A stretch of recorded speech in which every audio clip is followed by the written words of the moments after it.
ప్రాగ్జ్యోతిషపురం అనే పట్టణాన్ని రాజధానిగా చేసుకుని కామరూప మహాసామ్రాజ్యాన్ని పరిపాలిస్తున్నాడు రవివర్మ. ఒకనాడు అంతరిక్షంలో జరిగిన విస్ఫోటనం వల్ల ఒక గ్రహశకలం మహారాజు అంతఃపురానికి కొంచెం దూరంలో ఉన్న సరస్సు ఒడ్డున పడింది. రాజు, సైనికులు, ప్రజలు అక్కడికి వెళ్లి చూసి ఆశ్చర్యపోయారు. ఆ గ్రహశకలం సుబ్రహ్మణ్యేశ్వర స్వామి రూపంలో ఉంది. సాక్షాత్తు ఆ భగవంతుడే తమ రాజ్యానికి విచ్చేశాడని అందరూ ఆనందించారు. స్వతహాగా భక్తుడైన రవివర్మ ఆ కాలంలో యావత్ భారతావనిలోనే ప్రముఖ శిల్పి అయిన గణపతి స్థపతికి ఆలయ నిర్మాణ బాధ్యతలు అప్పగించాడు. ఆలయ నిర్మాణం అద్భుతంగా జరిగింది. అచిరకాలంలోనే ఆ ఆలయం చుట్టూ ఒక ఊరు వెలిసింది. ఆ ఊరి పేరే సుబ్రహ్మణ్యపురం.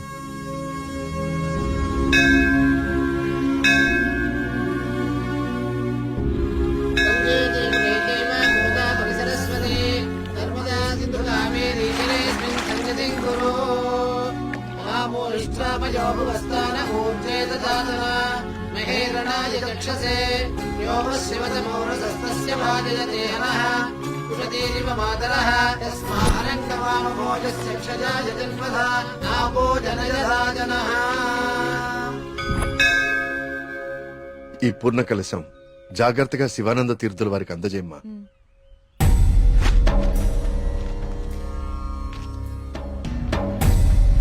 ఉన్నట్టుండి ఊళ్ళోకి స్వామీజీ ఎందుకు వచ్చారా? నువ్వు ఊళ్ళో లేవుగా, నీకు తెలియదుగా.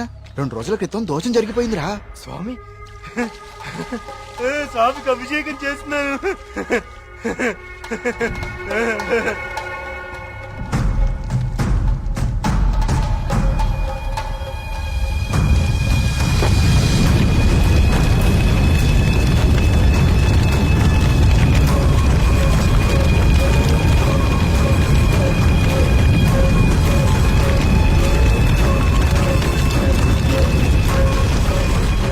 స్వామికి అభిషేకం జరిగితే అరిష్టం కదరా. అయినా ఊరి దేవాలయం మంచి చెడు చూసే గోపాలంగాడు అలా చేశాడా? అందుకే స్వామీజీని పిలిపించారా ప్రాయశ్చిత్తం కోసం.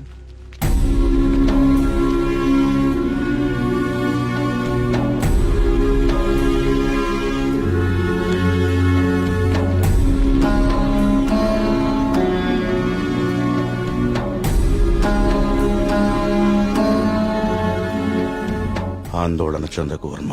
జరిగింది నా దృష్టికి గోచరించింది. భగవంతుడు తండ్రి లాంటివాడు. దోషం జరిగినప్పుడు దండిస్తాడు. అది దారిలో పెట్టేందుకే తప్ప ద్వేషంతో కాదు. భయపడకుండా మీ కార్యాన్ని నెరవేర్చండి. ఏ ప్రమాదం జరగదు. ఆ భగవంతుడు ఈ ఊరికి రక్షణగా ఒకణ్ణి సిద్ధం చేసే ఉంచాడు. ఎప్పుడు చూసినా ఏదో ఒక ప్రాబ్లం. దీంతో ఇక నా వల్ల కాదురా. నేనేం చేస్తాను బా, ఇది ఆగిపోతే. ఏమండి, సుబ్రహ్మణ్యపురం వెళ్ళాలి. నేను కూడా అటే ఎక్కండి. రేయ్, బండి బాగు చేయించుకుని గుడి దగ్గరకు వచ్చే.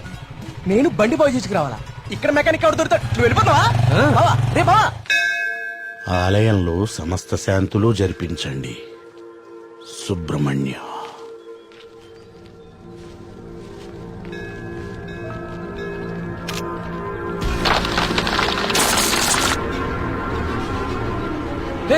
జాగ్రత్త.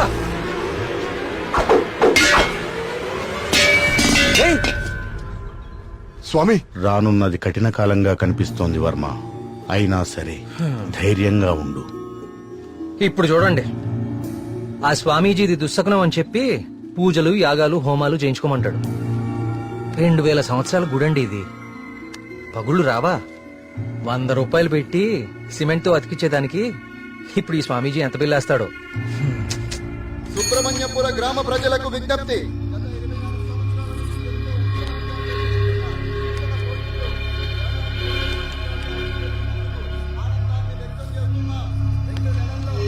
మళ్ళీ ఈతల పోటీలు మొదలవబోతున్నాయి.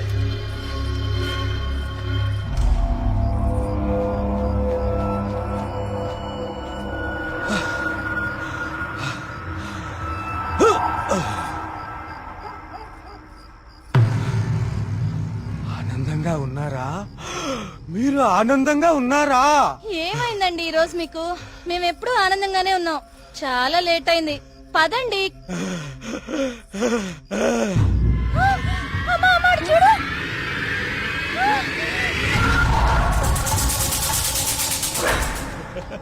స్వామి కరుణించాడు, నా స్వామి కరుణించాడు. నేను వెళ్ళిపోతున్నా. నా స్వామి కరుణించాడు, నేను వెళ్ళిపోతున్నా.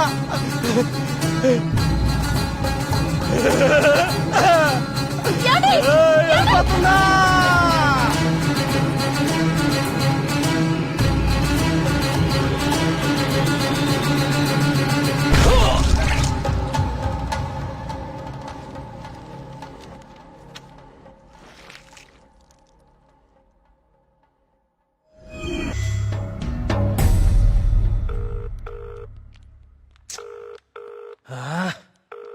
ఎప్పుడు ఇంతే, ఇంపార్టెంట్ వర్క్ ఉన్నప్పుడు late. Good morning doctor Skanda. Morning. Welcome. Thank you. Please I would like you to meet Karthik. Karthik, doctor Skanda, ఇండియాలోనే నంబర్ 1 న్యూరాలజిస్ట్. ఈయన చాలా హేతుబద్ధంగా ఏన్షియంట్ టెంపుల్స్ మీద రీసెర్చ్ చేశాడు. Is real scholar. Good. Karthik, it's so strange. Karthik అన్న స్కంద అన్న సుబ్రహ్మణ్య స్వామి కదా, మన ఇద్దరి పేర్లు ఒకటే, ఇద్దరి ఇంట్రెస్ట్ కూడా ఒకటే. ఎస్. ఇప్పుడు నీ ప్రెజెంటేషన్ మీద ఆసక్తి పెరిగింది. All the best. Sir,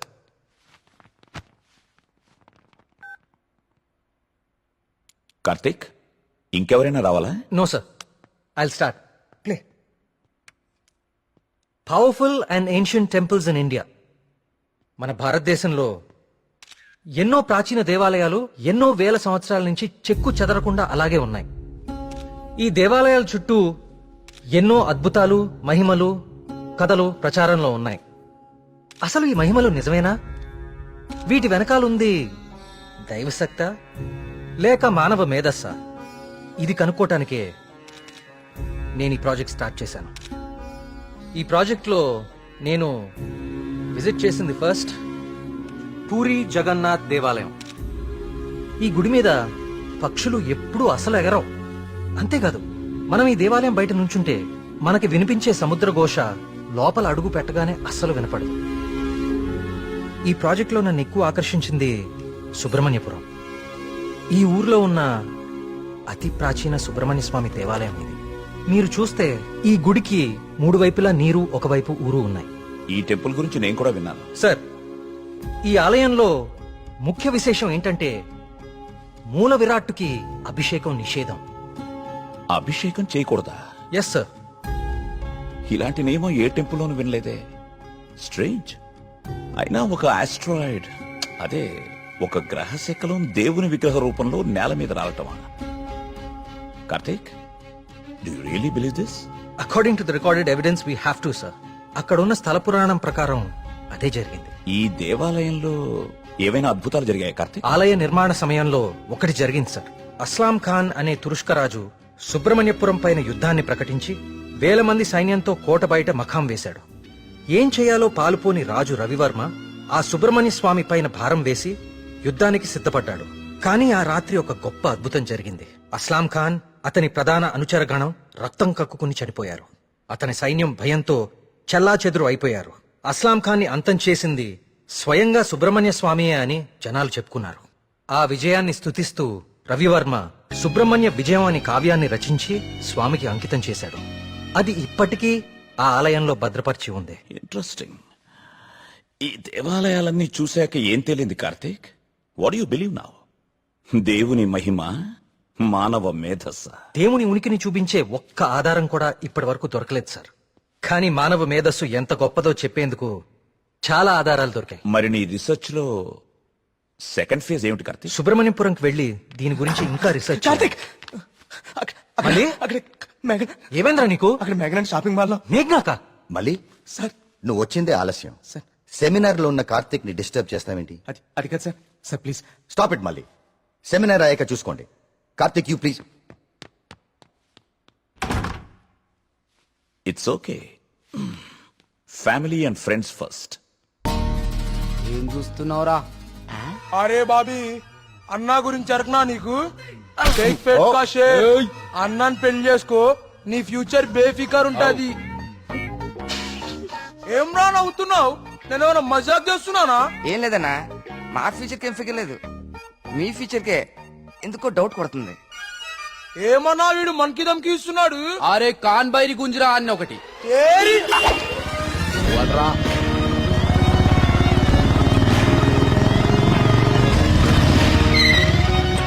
A వీడేనా me hero ఆ?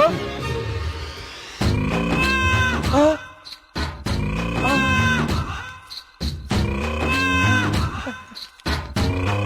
పెద్దమ్మా నమస్తే. ఏంరా షేక్ ఆడిస్తావరా షేక్ మమ్మీ చిన్నప్పటి నుంచి మిల్క్ షేక్ తాగటం నేర్పావు కానీ ఎప్పుడన్నా షేక్ ఆడటం నేర్పావా ఆ, టైం ఎంత అయినదిరా ఊరుగా టైం ఆడడానికి ఎంత వచ్చావు నువ్వు తల్లి టైం ఒకటైనట్టుంది.